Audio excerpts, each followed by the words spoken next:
Assalamualaikum warahmatullahi wabarakatuh. Bertemu lagi dengan saya Taufik Septiawan, CGP Angkatan 10 SDN Koroncong, Kabupaten Pandeglang. Pada kesempatan hari ini saya akan melakukan wawancara dengan Pak Wawan Wantoro, MPD. Beliau adalah Kepala Sekolah SDN Sukajaya 2. Baik, mari kita mulai saja wawancaranya. Selamat menyaksikan. Selamat pagi Pak. Pagi Pak Taufik. Apa kabar Pak? Alhamdulillah sehat. Terima kasih sudah diberikan kesempatan kepada saya waktunya untuk bisa bersilaturahmi dengan Bapak. Ya, sama-sama, dengan senang hati bisa, kalau ada yang bisa dibantu saya bantu. Siap Pak, terima kasih Pak. Oke Pak, maksud dan tujuan datangnya saya pada hari ini, saya ingin mempelajari pengalaman Bapak sebagai pimpinan di sekolah mengenai pengambilan keputusan Pak. Terus berbagi pengalaman Bapak bagaimana solusinya gitu kan dalam memecahkan permasalahan dilema etika tersebut. Pernah mengalami hal-hal yang seperti itu Pak? Ya, betul. Di SDN Sukajaya 2 pasti saya selalu kepala sekolah pasti mengalami dilema etika. Salah satunya mungkin di sekolah ada guru atau kegiatan ya. Misalkan salah satunya kemarin ada kegiatan seperti contohnya kegiatan literasi ya. Di sisi lain saya punya tanggung jawab untuk membantu kemampuan anak dalam literasi. Di lain sisi memang ada juga kelemahan sekolah dengan sumber-sumbernya ya. Nah, ini terjadi hal-hal yang seperti itu yang membuat saya seperti apa nih harusnya diadakan atau tidak diadakan. Diadakan ya memang karena sumbernya agak kurang, tidak adakan juga ya sama ini. Nah, akhirnya itu untuk membahas atau menemukan solusi hal itu biasanya saya dilema etika itu biasanya saya dengan dewan guru, dengan guru-guru yang lain yang kompeten itu mengadakan diskusi untuk memecahkan hal-hal seperti itu. Ya mungkin itu. Oh, jadi selama ini Bapak sudah mengalami hal tersebut. Ya, sudah. Lantas bagaimana Pak cara Bapak mengidentifikasi kasus-kasus yang merupakan dilema etika itu Pak? Untuk mengidentifikasi ya saya biasanya menentukan dulu atau mengenali dulu nilai-nilai yang saling bertentangan. Misalkan apakah ini bertentangan tidak dengan nilai-nilai moral, apakah ini bertentangan tidak dengan aturan, apakah ini bertentangan tidak dengan kesepakatan sekolah.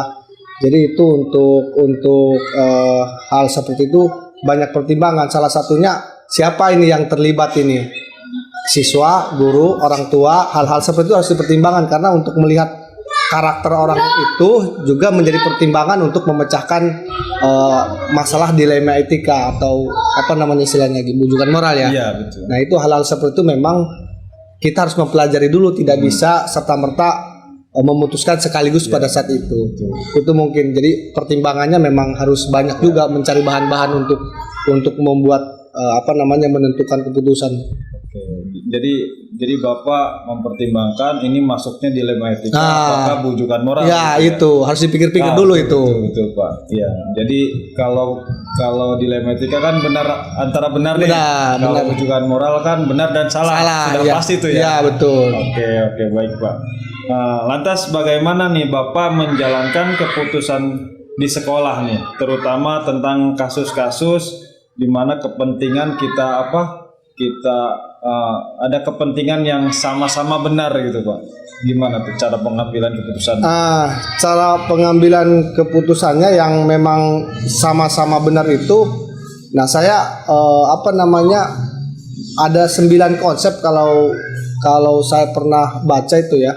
Salah satunya yang pertama harus mengenali nilai yang saling bertentangan. Yang kedua mengenali atau tahu siapa yang bermasalahnya itu ya, atau yang mempenuhkan masalahnya. Kemudian mengumpulkan ketiga fakta-fakta dari sumber-sumber. Kemudian yang keempat mungkin pengujian benar dan salahnya. Salah satunya ini ada uji legal itu, mungkin berkaitan dengan hukum ya. Ini melabrak hukum enggak gitu. Ini kira-kira ini bukan hukum, ini mah tentang moral saja. Kan kalau hukum mah biasanya kaitannya mungkin maaf ya, kalau hukum mah ada pidananya. Kemudian juga ada tentang profesinya, apakah ini melanggar etika profesi gitu ya, kalau guru gitu ya. Nah, seperti itu. Kemudian terus ada lagi keputusan yang memang dari menguji keputusan kita ini, namanya apa tuh, intuisi kalau tidak salah ya namanya. Apakah memang ini kebijakan kita ini benar apa salah begitu ya. Nah, kemudian yang selanjutnya yang kelima nanti, nah itu ada istilahnya berpikiran tentang benar gitu ya. Betul. Berpikir benar-benar. Kadang ada gini nih, di dalam rapat juga ada suka begini nih, kelompok kecil ini mah ingin begini, kelompok yang lebih besar mah pengen begini nih. Ini dua-duanya ya bisa benar pada benar, atau yang satu salah atau benar, tapi kita kan dua-duanya memang untuk kepentingannya ini masing-masing, tapi kita sebagai kepala sekolah memang harus memutuskan. Terus ada lagi, terkadang ada siswa nih, guru lapor ke saya, ada siswa yang contohnya misalkan siswanya di kelas 5 ini siswanya lambat banget, tidak naikkan salah, dinaikkan salah. Nah, tapi kan maksudnya itu kalau itu namanya rasa kasihan gitu ya. Betul. Ya, kalau dinaikkan itu ya salah karena dia lambat. Tidak dinaikkan juga apakah jadi polusi? Nah, itu begitu. Terus ada lagi misalkan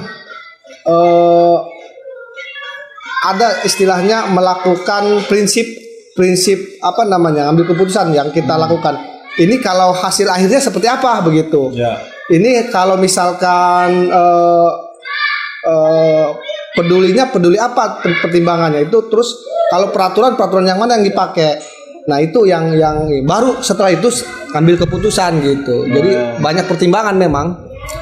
Berarti di situ Bapak sudah menyebutkan permasalahan yang ada di sekolah.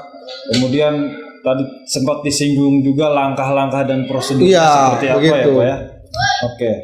Terus hal-hal apa saja yang selama ini yang Bapak anggap efektif nih dalam mengambil keputusan? Nah, yang biasa dianggap efektif itu satu memang tadi sebetulnya udah sebagian saya sebutkan. Betul.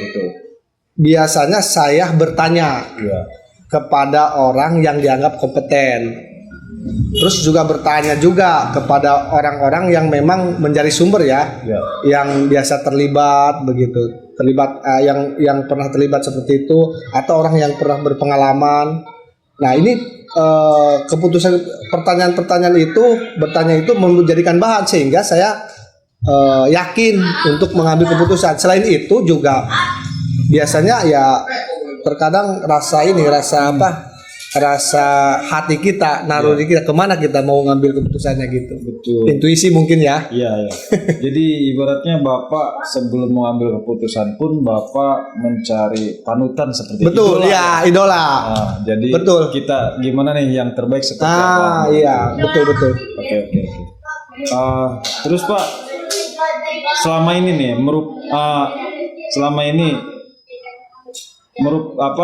ini dalam mengambil keputusan, tantangan mana nih menurut Bapak yang paling sangat menantang nih ketika mengambil keputusan dilema etika itu Pak? Yang paling tantangan itu, yang paling berat itu antara aturan dan rasa kasihan. Nah gitu. Iya, di aturan itu harus dipakai. Betul. Tapi rasa kasihan juga. Contoh tadi, betul. Anak itu anak ya. Anak coba tidak naik kelas misalkan, atau dikena hukuman atau apa ya. Nah, itu di sisi lain kan kasihan, di lain sisi juga peraturan ya. Betul. Nah, ini aturannya kan ada. Kalau anak itu naik itu kan ada peraturannya, Iya. harus mencapai apa kriteria apa saja. Sementara kriteria itu tidak memenuhi syarat oleh dia. Betul. Di sisi lain kalau tidak naik, sama aja dengan membuling, Iya. menjustifikasi. Iya, Nanti betul, anak betul. justru tambah parah. Nah ini antara itu yang menjadi tantangan tuh keputusan itu. Nah itu biasanya berat itu memutuskan itu, harus ada bahan penguatan juga ke sayanya. Jadi di samping aturan, di samping rasa Kasihan juga dengan pertimbangan. dampaknya mungkin psikologis anak mungkin. Nah itu yang dampaknya psikologi anak. Nah, kemudian Pak, apakah di setiap permasalahan nih menyelesaikan kasus dilema itu Bapak bikin jadwal tertentu, apa emang langsung dilaksanakan hari itu harus beres gitu Bang? Ya, itu tentatif. Ya. Ada yang dilaksanakan langsung karena memang dianggap permasalahan ini bisa diselesaikan hari itu. Kadarnya. Oke. Ada yang memang itu ditunda karena takut salah mengambil keputusan. Makanya ditunda itu biasanya mencari pertimbangan-pertimbangan dan bahan-bahan untuk memutuskan. Jadi memang itu sifatnya tentatif ya. Oke. Jadi tidak harus hal itu, tergantung situasi aja. Mungkin kondisinya seperti apa Iya, nih? seperti Kalau apa. kadarnya emang terlalu berat, mungkin kita butuh bantuan. Iya. Bantuan apa ya? Orang yang sudah berpengalaman seperti itu. Iya. Jadi adakah seseorang atau faktor-faktor yang selama ini mempermudah Bapak atau membantu Bapak dalam mengambil keputusan, Pak? Ya. Siapa itu orang? Tentunya ada. Saya biasanya punya panutan ya. Oke, Misalkan kalau saya panutan saya kadang ke kiai gitu ya. Iya itu ya itu mah kan itu mah hati nurani kita ya. Religi kita. Ya religi kita. Kita itu ini menjadi panutan ketika ngambil keputusan sangat bijaksana. Atau ingat pepatah orang tua, ibu, bapak. Kalau seperti ini hati-hati begitu. Itu yang membuat kita lebih berhati-hati dalam mengambil keputusan agar tidak salah langkah gitu. Ya kebetulan saya ada gitu. Tapi nggak usah disebutkan lah kalau panutan saya mah gitu. Ya, bagi-bagi nanti Pak. Banyak panutannya mah. Biar saya bisa mengikuti juga Pak. Oke Pak. Dari semua hal yang telah Bapak sampaikan, pembelajaran apa yang Bapak petik dari setiap pengalaman-pengalaman ketika mengambil keputusan itu Pak? Ya pembelajaran saya yang didapat dari hasil ya kepemimpinan itu, terutama mengambil keputusan itu, yaitu antara etika dan bujukan etika dan bujukan moral. Moral ya. Maksudnya antara benar dan salah misalkan betul. Ya. Itu benar dan salah itu terkadang benar itu menurut peraturan ya. Cuman kita kalau dibenarkan itu terkadang di sisi lain berdampaknya negatif. Iya, betul. Peraturan begini diambil sama kita, oke, diselesaikan. Tapi dia ada dampak negatifnya. Diambil seperti ini misalkan rasa kasihan, ternyata dia juga terhadap ini dampaknya terhadap orang lain juga. Oh, ini tidak konsisten begitu. Nah, hal-hal seperti itu yang menjadi tadi menjadi tantangan kita dan hambatan ke depan begitu. Itu memang hal-hal seperti itu memang di mana-mana kayaknya ada ya. Iya Pak, betul. Oke Pak, kita sudah di penghujung acara wawancara ini. Terima kasih atas jawaban dan pengalamannya Pak, sangat berharga bagi saya Pak. Terima kasih sama-sama.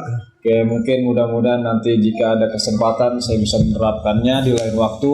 Amin ya rabbal alamin. Dan bisa mencari solusi-solusi dari gambaran Bapak juga ya. Oke, terima kasih. Cukup sekian wawancara saya bersama Bapak Wawan Wantoro MPD, Kepala Sekolah SDN Sukajaya 2. Sangat berkesan sekali saya bisa bersilaturahmi dengan Bapak Kepala Sekolah. Ini bagian kepala sekolah yang saya idolakan. Terima kasih Pak Wawan. Sama-sama Pak Opik, sama-sama. Terima kasih. Assalamualaikum warahmatullahi wabarakatuh. Waalaikumsalam warahmatullahi wabarakatuh. Assalamualaikum Ibu. Waalaikumsalam. Apa kabar Bu? Baik. Terima kasih Bu sudah memberikan waktunya kepada saya untuk menggali informasi dan pengalaman yang telah Ibu lalui mengenai kasus-kasus yang ada di sekolah ini, terutama kasus-kasus dilema etika dan rujukan moral yang mungkin Ibu pernah alami, sehingga saya bisa belajar dari pengalaman tersebut Bu. Ya, baik Taufik.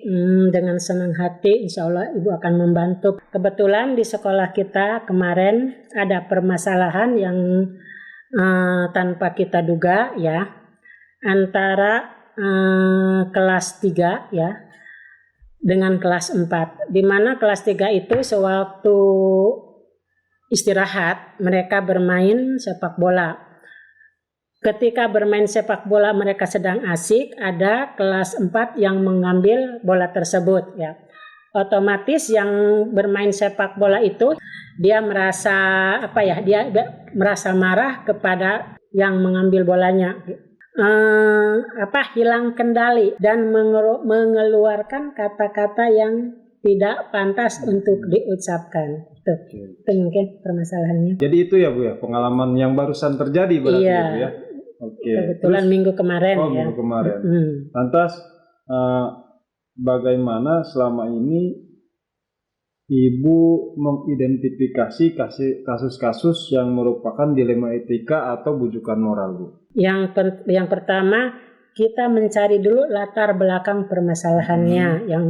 Yang kedua menanyakan ya, mencari fakta-fakta yang relevan yang tepat gitu. Yang selanjutnya mengumpulkan data dari semua pihak ya. Yang pertama dari siswa temennya, terus dari guru wali kelasnya, mencari faktor kenapa anak tersebut seperti itu. Ya, yaitu sama keluarganya dengan masyarakat. Gitu. Jadi seperti itu cara Ibu bahwa dengan cara mengidentifikasi kasus-kasus dengan cara seperti itu, Bu ya. Iya. Lantas bagaimana Ibu menjalankan pengambilan keputusan tersebut nih? Kalau untuk menentukan kasus, karena kasus itu sudah sudah jelas ya. Yang Ibu dilemanya ketika si Jabar berbuat yang tidak senonoh, apalagi sampai bawa-bawa bertindak di luar kewajaran umurnya gitu. Itu yang menjadi Ibu dilema. Nanti bagaimana kalau kedepannya seperti ini lagi. Nah, itu yang termasuk dilema Ibu gitu. Terus langkah apa saja nih Bu yang sudah Ibu lakukan nih, untuk mendalami atau berusaha untuk mengambil keputusan di kasus itu, Bu? Langkah-langkah apa aja nih, prosedurnya seperti apa nih, Bu? Yang pertama mengidentifikasi permasalahan tersebut. Yang kedua tadi mencari fakta yang tepat dan benar. Yang selanjutnya mengumpulkan data-data sesuai dengan kasus tersebut. Gitu. Ada dengan wali murid atau dengan guru-guru yang lain? Dengan wali murid, ya. Dengan guru-guru yang lain. Terus dengan orang tuanya, orang tua juga dengan masyarakat dilibatkan, karena kelakuan anak tersebut di luar kewajaran di umur segitu anak usia SD gitu. Oke. Jadi tindak lanjutnya sangat jelas tuh ya dari wali kelas, guru yang ada di sekolah, terus sama walinya, sama masyarakat juga ya.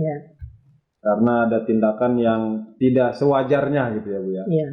Oke, Bu.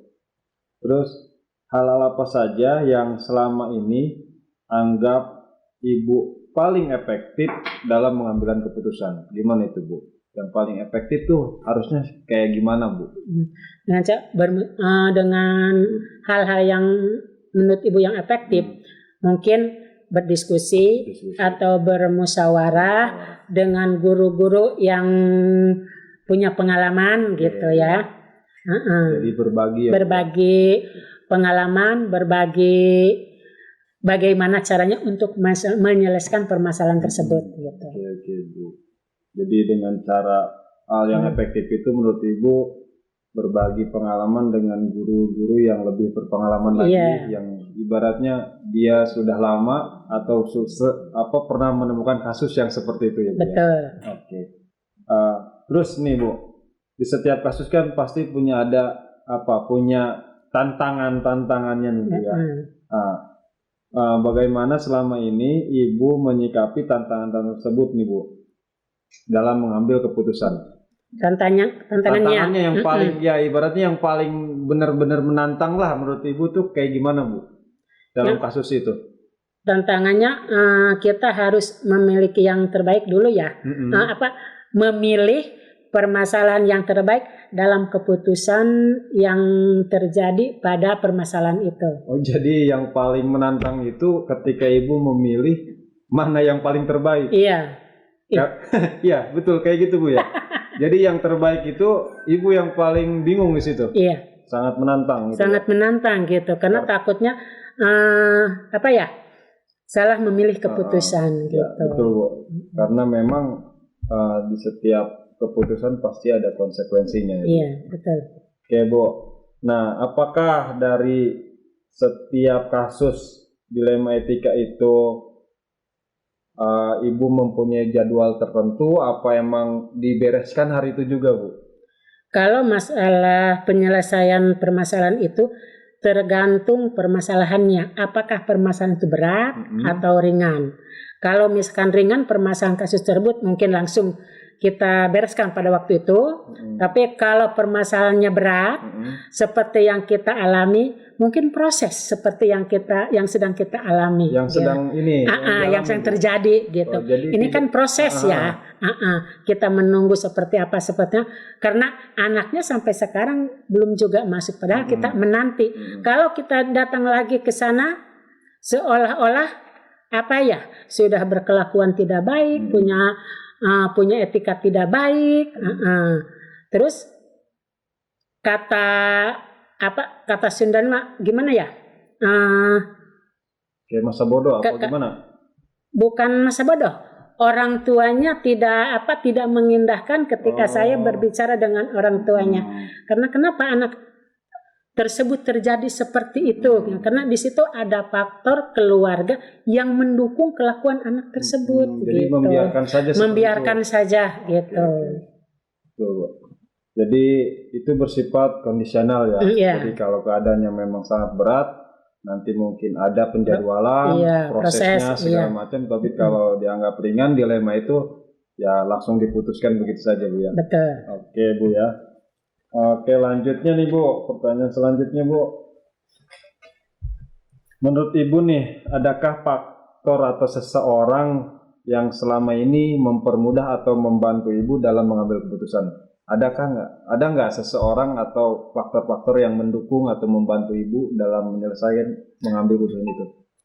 Mungkin ada ya. Ketika ada permasalahan yang berat, otomatis kita mencari orang yang bisa menyelesaikan permasalahan itu ya. Utamanya karena kita di lingkungan pendidik ya, otomatis ada atasan kita terutama seperti pengawas, penilik begitu. Kan ketika kita punya permasalahan yang tidak bisa dipecahkan di sekolah, maka kita mencari solusi ke mereka gitu. Jadi berdiskusi dulu ya. Iya, dengan atasan kita gitu. Jadi dapat masukan positif segala macam. Iya, betul. Oke, baik Bu. Oke, dari semua hal yang telah Ibu sampaikan, dari kasus-kasus dilema yang telah Ibu sampaikan, mungkin sekarang masih dalam proses Bu ya. Iya. Pelajaran apa yang dapat Ibu petik nih dari pengalaman mengambilan keputusan yang seperti ini Bu? Pengalaman yang terjadi selama ini mungkin menjadi motivasi dan pembelajaran buat Ibu. Terus yang kedua juga menjadi pengalaman untuk kedepannya seperti apa menyelesaikan masalah tersebut. Gitu. Oke, baik Bu. Ya, kita sudah masuk di sesi akhir Bu ya. Terima kasih atas waktunya untuk saya bisa mewawancarai Ibu dan saya juga alhamdulillah bisa belajar mengenai cara pengambilan keputusan yang baik Bu ya. Di mana antara benar dan benar itu menjadikan sebuah dilema tersendiri. Kita memilih mana yang paling terbaik dan untuk hal layak banyak gitu ya Bu ya. Iya, betul. Terima kasih Bu atas waktunya. Terima kasih. Sama-sama. Pamit Bu. Assalamualaikum. Waalaikumsalam.